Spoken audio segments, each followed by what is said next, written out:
욕심이 어떤 욕심이냐에 따라서 다르지. 화를 부르는 욕심이 있을 테고 덕을 부르는 욕심이 있을 테고, 그지? 욕심은 화를 자초하지 덕을 주진 않아. 돈을 많이 벌려고 투기를 했다가 망하시는 분들도 있어. 화를 자초한 거야, 그지? 그렇죠. 저는 이 시간부로 그 욕심 버렸습니다.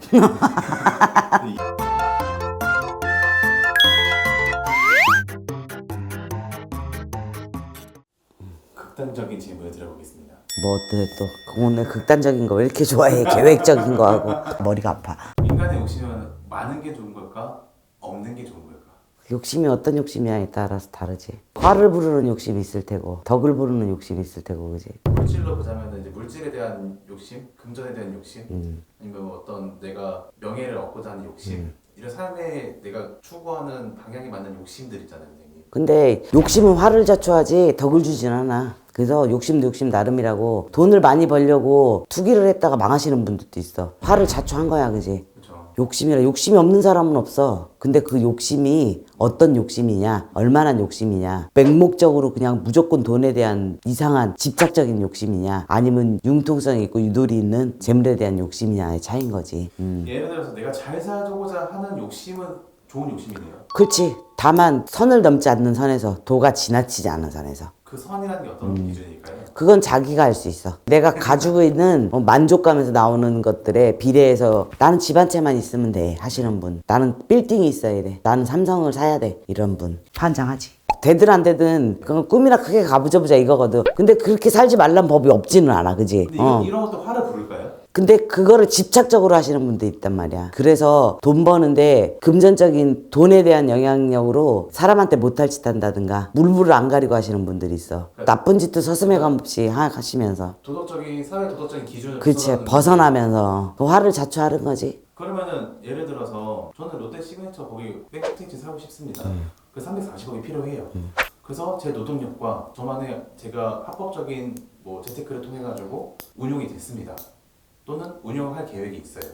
요거는 도덕적인 선에서 진행된 거기 때문에 화를 부르진 않겠죠? 그치, 화를 부르지 않겠지. 근데 봐봐, 아 내가 주식을 1,000만 원을 갖고 이거를 어느 정도까지 불려야 되겠다 해서 했어. 근데 이게 참 아리까리한 상황이 왔단 말이야. 이거를 넣어야 되나 말아야 되나. 근데 이거는 판단이기도 하지만 욕심인 거야. 안전하게 가는 사람은 반은 뚝 잘라서 일단 넣어볼 테지. 상황 파악이나 이런 거 주시 동향을 잘 볼 테고. 근데 무모하게 한방 튀게 하자고 그냥 확 하는 사람들이 있어. 그런 거는 이제 화를 부르는 거지. 욕심이 충동적이냐 계획적이냐 이거에 나눠지겠네요. 그렇지는 않아. 왜요? 이거 계획적인 욕심은 계획적으로 욕심을 피워서도 화를 부르는 경우가 있으니까. 예를 들면 뭐야, 내가 전 재산이 1,000원이야. 이 1,000원을 쓰면 난 내일부터 굶어야 돼. 그런데 그걸 이리저리 따져봐서 자기 딴에 판단하에 괜찮다고 판단하고 넣었어. 내가 세운 계획에 이게 맞다 생각했는데 그 계획이 그치. 틀어진 경우 잘못돼 버리는 거지. 그래서 이게 화를 부르는 욕심이다, 덕을 부르는 욕심이다 따질 수는 없어. 그래서 내가 그랬잖아, 도만 지나치지 않은 적정선에서 내가 가지고 있는 역량은 자기 스스로 알아. 얼만큼 할 수 있는지. 근데 내가 1,000만 원인데 1억짜리 집을 사야 돼. 그래갖고 9천만 원 대출 받았어. 근데 내 월급은 100만 원밖에 안 돼. 그럼 욕심이다. 그치? 화를 화를 부르는 거지. 자칫 잘못하면 집 날라가. 결국은 1,000만 원도 덩달아 날라가는 거야. 본인의 그릇에 맞게끔 내 그릇은 스스로가 알 수 있으니 그렇지. 거기에 대한 어떤 꿈과 이상은 가질 수 있지만 너무 집착이 되면은 화를 부르는 욕심이 된다. 그렇지. 내가 340억짜리 시그니처에 살려면 재산이 최소한 2천억은 돼야 돼. 그래야지 이게 운영이 돼. 저는 이 시간부로 그 욕심 버렸습니다. 그러니까 그거 왜 물어봐 그걸. 500억을 갖고 340억 집 사고 나머지 갖고 유형이 될까? 절대 안 되지. 안 되죠. 지속적인 큰 수입이 발생해야 되잖아. 근데 그게 작은 돈 갖고 될 수 있는 게 아니잖아, 그지? 하물며 아파트 관리비도 40만 원이 넘어가면 힘들어. 그래서 내가 단독주택 사잖아, 관리비 아까워서. 사람들은 네. 어떤 욕심이냐. 사람은 10만 원을 100만 원 같이 쓰고 사는 때가 있어. 모든 사람이, 그지? 그렇지만 어느 순간에 나중에 세월이 지나서 나이가 먹고 봤을 때 1,000만 원을 100만 원 같이 쓰는 사람이 있다는 거야. 그렇게 살기 위해서 사람이 노력하는 거 아니야? 그러기 위해서 우리가 이렇게 열심히 일하고 하는 거죠.